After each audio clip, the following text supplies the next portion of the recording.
샬롬. 5월 17일 금요일 매일 말씀 묵상입니다. 한 주간도 주님 안에서 평안하셨는지요? 오늘도 주님과 함께 동행하시며 깊은 안식과 기쁨을 누리는 그런 귀한 시간 되시길 소망합니다. 오늘은 지난주에 이어서 부활하셔서 나타나신 예수님의 말씀을 나누기 원합니다. 지난주에는 도마에게 나타나신 예수님, 그리고 믿음을 요구하신 그 예수님을 함께 누렸다면, 오늘은 베드로에게 나타나신 그 예수님을 통하여서 함께 은혜를 나누길 소망합니다. 오늘 본문 말씀은 요한복음 21장 15절 말씀입니다. 제가 봉독하겠습니다. 그들이 아침을 먹은 뒤에 예수께서 시몬 베드로에게 물으셨다. 요한의 아들 시몬아, 내가 이 사람들보다 나를 더 사랑하느냐? 베드로가 대답하였다. 주님, 그렇습니다. 내가 주님을 사랑하는 줄을 주님께서 아십니다. 예수께서 그에게 말씀하셨다. 내 어린 양 떼를 먹여라. 아멘. 오늘은 특별히 베드로에게 나타나신 예수님의 말씀을 나누기 위해서 경주 집 앞에 있는 냇가에 나와서 촬영을 하고 있습니다. 오늘 이 장소에서 말씀을 나누면서 그 물가에 나타나신 그 예수님을 또 함께 기억하고 상상해 보시며 은혜를 기억하여 보시길 소망합니다. 오늘 특별히 나누고 싶은 말씀은 바로 예수님께서 하신 질문을 통하여서 이 질문이 우리에게 무엇을 말씀하고 있는지 함께 나누기 원합니다. 예수님께서 부활하셔서 다시 업으로 돌아갔던 제자들에게 나타나셨습니다.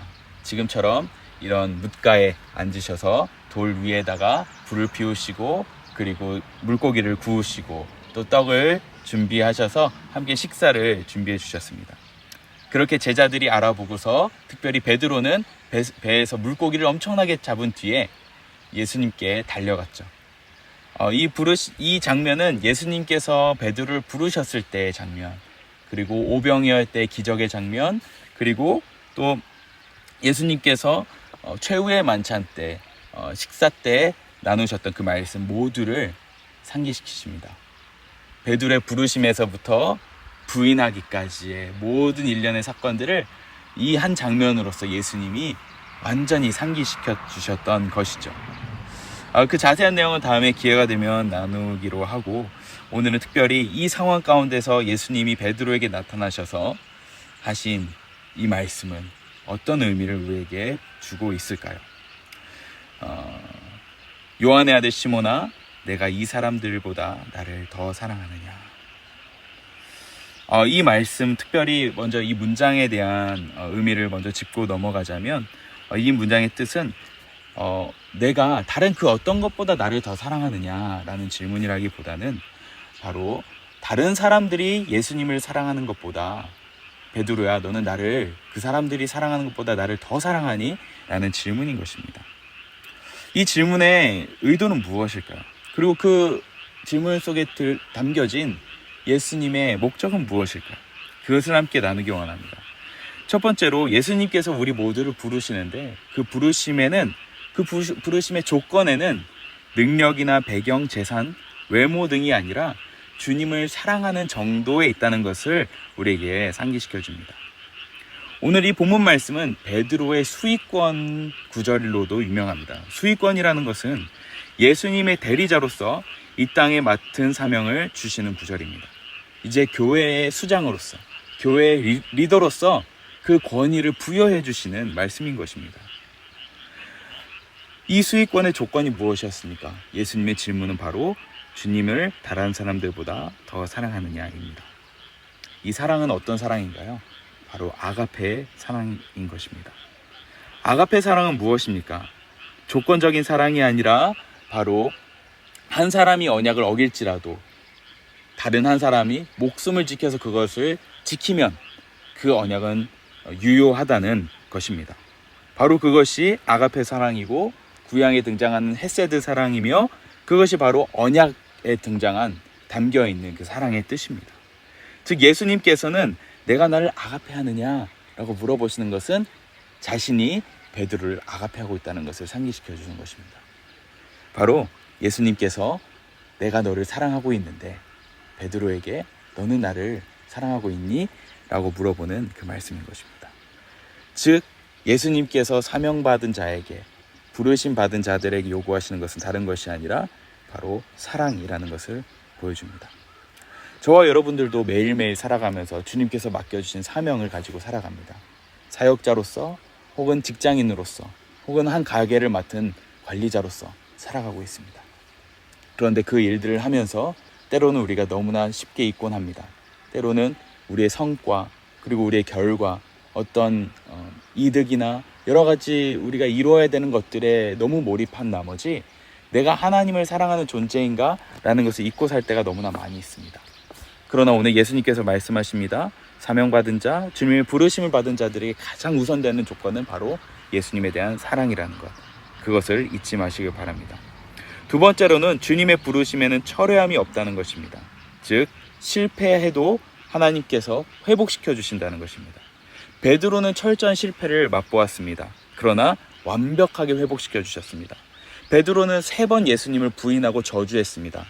그러므로 3번 부인함으로 철저히 실패했다는 것을 보여주었지만 예수님은 3번 나를 사랑하느냐? 라고 물어보시면서 완벽하게 그 수익권을 회복시켜 주셨습니다.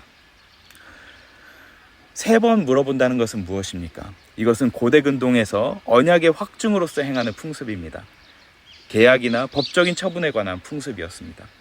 3번 물어보신다는 것은 완벽하게 그 언약을 확증한다는 것이죠. 내가 나를 사랑하느냐 했을 때 베드로가 주님 당신을 사랑합니다 라는 그 고백을 들으심으로 3번 들으심으로 그 언약을 그 예수님의 사명과 부르심을 완벽하게 회복시켜 주셨다는 것입니다. 베드로에게는 이 3번의 질문이 실패를 확증하는 질문으로 여겨졌을지 모르지만 그것은 오히려 예수님께서 베드로에게 다시 사랑 고백을 받으시는 기회로서 질문하셨습니다. 즉 우리에게도 때로는 실패하고 심지어 하나님의 부르심인 그 사랑하는 것조차도 어렵고 실패할 때가 많이 있지만 예수님께서는 다시 우리에게 요구하심으로 다시 우리에게 사랑을 물어보심으로 그 사랑을 확인시켜 주십니다. 우리에게도 때로는 내가 하나님 사랑하는 것조차 힘들고 버겁다고 느껴질지라도 우리가 하나님께 나아간다면 사랑을 고백한다면 다시 그 지위, 부르심의 지위를 회복시켜 주실 것입니다.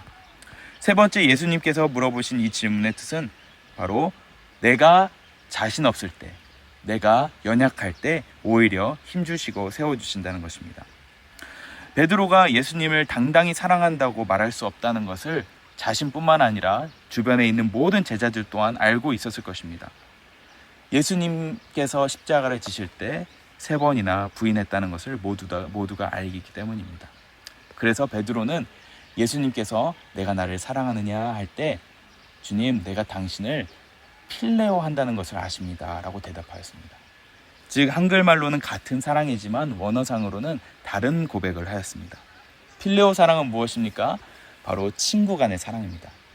아가페 사랑은 상대방이 배신을 해도 끝까지 하는 사랑이지만 필레오 사랑은 상대방이 배신하면 자신도 배신할 수밖에 없는 사랑입니다. 조건적인 사랑인 것이죠. 즉 베드로는 자신이 예수님을 배반했다는 것을 알기 때문에 나는 아가페 할 수 없는 사람입니다 라고 고백했던 것입니다. 그러나 그래도 예수님은 그 필레오 사랑에도 인정해 주시고 양떼를 먹이라는 그 사명을 맡기십니다. 그리고 3번 물어보심으로 인해서 그 실패를 오히려 철회시키시고 하나님의 부르심을 확증시켜 주시죠. 자세히 한번 이 세 질문을 살펴보도록 하겠습니다. 예수님께서 첫 질문이 그랬습니다. 오늘 본문 말씀, 내가 다른 사람들이 나를 사랑하는 것보다 더 나를 아가페하느냐라고 물어보셨습니다. 베드로는 그래서 주님, 내가 주님을 필레오 하심을 아십니다. 자신 없는 대답이죠. 주님, 아시잖아요. 저는 아가페까지 안 돼요. 예수님이 또 물어보십니다. 질문이 조금 바뀝니다. 내가 나를 아가페하느냐. 16절에 보면 예수께서 2번째로 그에게 물으셨다. 요한의 아들 시몬아, 내가 나를 사랑하느냐 할 때 아가페하느냐 라고 물어보십니다. 그때 똑같이 대답합니다. 여전히 아시잖아요. 주님, 내가 주님을 필레오 함을 아십니다. 예수님이 3번째 또 물어보십니다. 예수님께서 17절, 예수께서 3번째로 물으셨다. 요한의 아들 시몬아, 내가 나를 사랑하느냐. 이때 뭐라고 하셨는지 아십니까? 여기서 사랑하느냐는 필레오 사랑을 물어보셨습니다. 요한의 아들 시몬아, 내가 나를 필레오 하느냐? 베드로가 대답하였습니다. 주님께서는 모든 것을 아십니다. 주님, 내가 필레오 하는 줄을 주님께서 아십니다. 주님, 내가 필레오 하는 것, 필레오밖에 할 수 없는 것 주님께서 아시잖아요 라고 대답한 것입니다. 예수님은 이렇게 물어보셨던 것입니다. 첫 번째는 내가 다른 사람들보다 더 아가페하니? 필레오밖에 못하는데요. 그래, 괜찮아. 아가페라도 하니? 필레오밖에 못하는데요. 괜찮아. 내가 나를 필레오 하니? 네, 아시잖아요. 저는 필레오밖에 하지 못해요 라고 대답한 것입니다. 그래, 너의 사랑이 필레오여도 괜찮아. 그 사랑만으로도 괜찮아. 왜냐하면 내가 너를 아가페하기 때문에. 너는 그것만 의지해서 살아가면 된단다. 그걸 의지해서 내 양떼를 먹이고 치면 된단다 라고 말씀하시는 것입니다. 말씀을 마치겠습니다. 부활하신 주님께서 우리에게 요구하는 것이 무엇입니까? 바로 사랑입니다. 원래 우리에게 요구하시는 것은 다른 누구보다도 아가페하는 사랑이지만 지금 나의 처지도 이해하십니다. 내가 필레오밖에 하지 못한다고 할지라도 예수님 그것을 아십니다. 그렇기 때문에 내가 하나님을 사랑해야 하고 충성되어야 되고 하나님을 더 사랑해야 되지만 부족하다고 낙심하지 마시기 바랍니다. 부족하다고 슬퍼하지 마시기 바랍니다. 때론 실패했더라도 낙담하지 마시기 바랍니다. 왜냐하면 예수님께서는 우리를 너무나 잘 알고 계시고 우리가 그분을 아가페 사랑을 할 수 없는 존재라는 것도 아시기 때문입니다. 다만 우리가 예수님을 따르는 것은 예수님께서 우리를 먼저 사랑하시고 아가페 해주셨기 때문에 우리가 주님을 사랑할 수 있다는 것, 또한 우리에게 맡겨주신 사명을 감당할 수 있다는 것을 잊지 마시기 바랍니다. 베드로 자신은 필레오밖에 고백하지 못했지만 언약을 어긴 존재이지만 예수님은 아가페 사랑으로 베드로의 모든 무너진 것들을 회복시켜 주셨습니다. 혹시 예수님을 사랑하는 것에 실패하신 사람이 있습니까? 그것에 낙담하지 마시기 바랍니다. 예수님은 지금도 저와 여러분을 헤세드 사랑으로, 언약적 사랑으로, 그리고 아가페 사랑으로 우리를 사랑하고 계십니다. 그것을 잊지 마시고 오늘 하루를 살아내시는 저와 여러분 되시길 소망합니다. 기도하겠습니다. 사랑의 하나님, 감사합니다. 저와 그리고 믿는 모든 자들을 아가페 사랑해 주시는 하나님, 그 사랑에 힘입어서 우리가 살아가길 소망합니다. 주님께서 우리에게 맡겨주신 것을 완벽히 행하지 못하고 실패할 때도 많고 넘어질 때도 많지만 끝까지 우리가 넘어질지라도 주님의 사랑을 힘입어서, 그 아가페 사랑을 힘입어서 주님의 손을 붙잡고 나아가게 하여 주시옵소서. 오늘 하루가 그런 하루가 되길 소망하오니 주님 힘을 허락하여 주시옵소서. 감사드리며 예수님 이름으로 기도합니다. 아멘.